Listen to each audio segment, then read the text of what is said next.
Welcome to the EORT Cyber News for the day with your host, EORT, bringing you the latest cyber news as I see them and find them throughout the internet.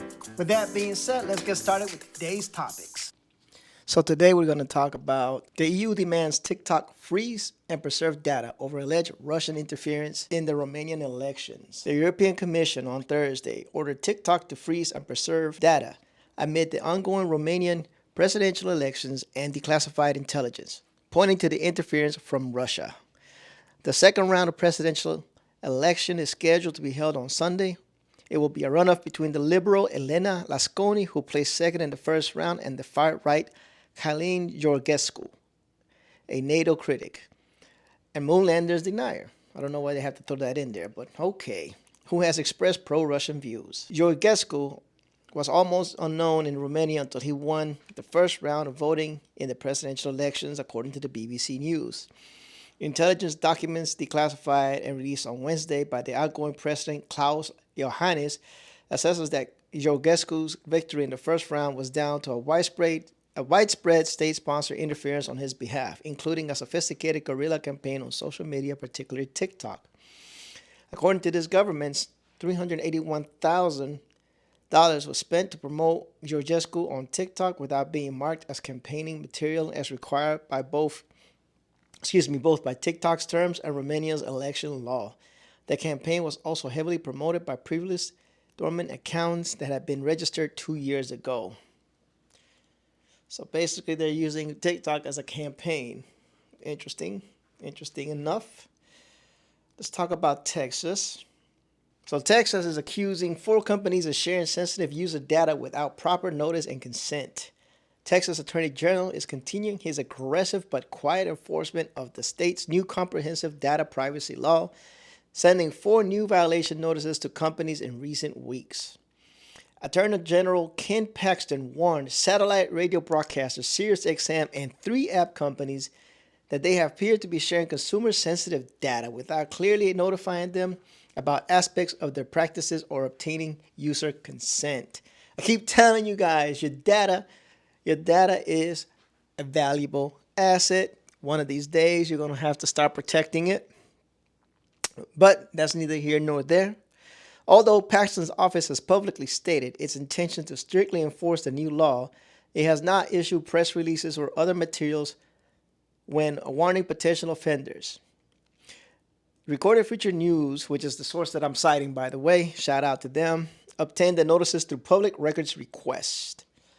Texas's large population, 30.5 million, guarantees that at least some residents will be customers of any nationally available company or service. That's crazy. SiriusXM. On November 20th, the state sent a notice accusing SiriusXM of sharing user-sensitive data, including location and vehicle data, with hosts of groups, including unaffiliated third-party business and relationships. Here's the thing, right? Everybody keeps talking about electric cars can be shut off by the government.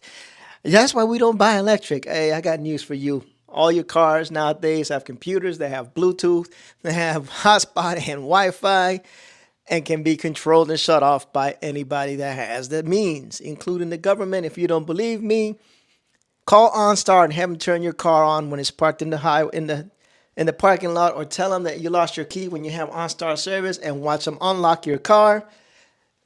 It is not just Teslas and other electric vehicles that can be controlled and shut off by the government. Just an FYI. You want to be living free? Naturally aspirated carburetors, no fuel injectors, no OBDC computers on deck, so you can't tune. We talk about 60s, baby, 60s.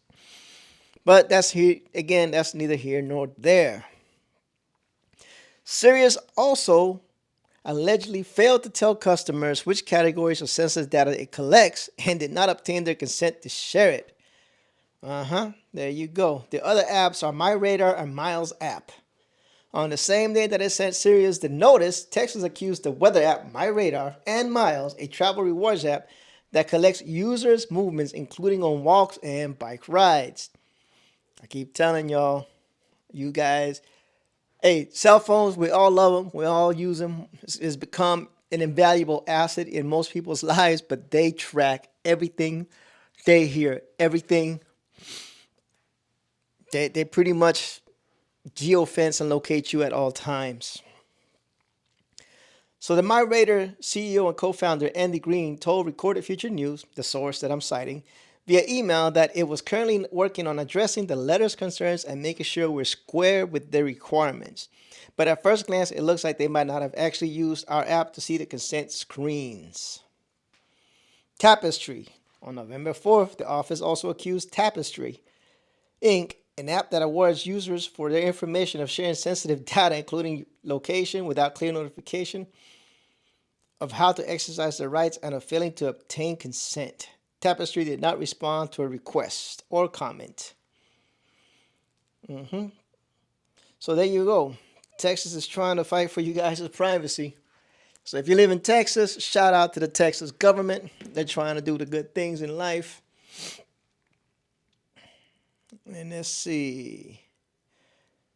Let's see what else we got today. This is gonna be an awkward pause. We're gonna get through this. All right, let's talk about Hoboken. Hoboken government recovering from a ransomware attack as Conti Link gang takes credit. The city of Hoboken is still recovering from a recent ransomware attack that required to bring in several federal law enforcement agencies for assistance.